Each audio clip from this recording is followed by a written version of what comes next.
5 seconds. The question for consideration is as to whether it is permissible for an employer to fill any subsequent vacancy caused over and above the number of vacancies advertised, and in case the number of vacancies advertised stand filed, whether the selection process comes to an end and stands exhausted. In such an eventuality, there remains no sanctity to the wait list as to whether it is permissible for the employer to fill up the future vacancy which came into existence subsequent to the conclusion of the selection process from the wait list so prepared.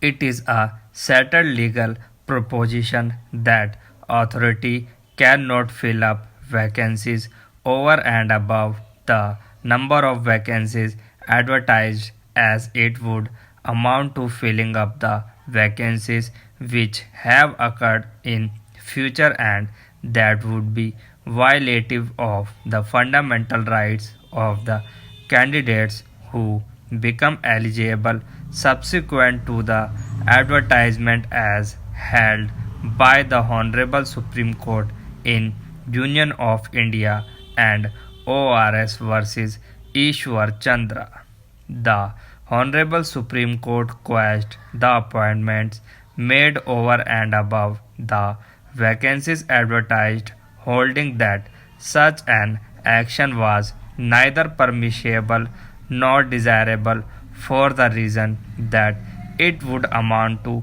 improper exercise of power, and only in a rare and exceptional circumstance and in emergent situation this rule can be deviated from, and it can be done only after adopting policy decision based on some rationale, as the authority cannot fill up more posts than advertised as a matter of course. The court further held that selected candidates have right to appointment only against vacancies notified, and that too during the life of the select list, as the panel of selected candidate cannot be valid for an indefinite period. Moreover, impaneled candidates in any event cannot have a right against future vacancies. It has been further held that a person does not, on account of being empaneled alone, acquire any indefeasible right of appointment.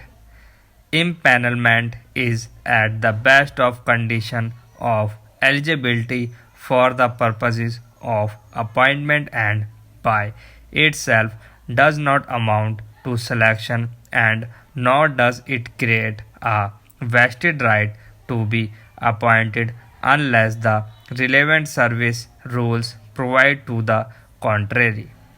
In the sad case, as the selection process was completed in 5 years after the publication of the advertisement, a contention was raised that the impaneled candidates deserve to be appointed over and above the vacancies notified. The Honorable Supreme Court rejected the contention, observing that it may not be justified, as offering the posts in such a manner would adversely prejudice the cause of those candidates who achieved eligibility in the meantime. In view of the above, the law can be summarized that appointments cannot be made over and above the number of vacancies advertised, and it would adversely affect and violate the fundamental rights of those who became eligible subsequent to the date of advertisement in pursuance of which the select list is prepared.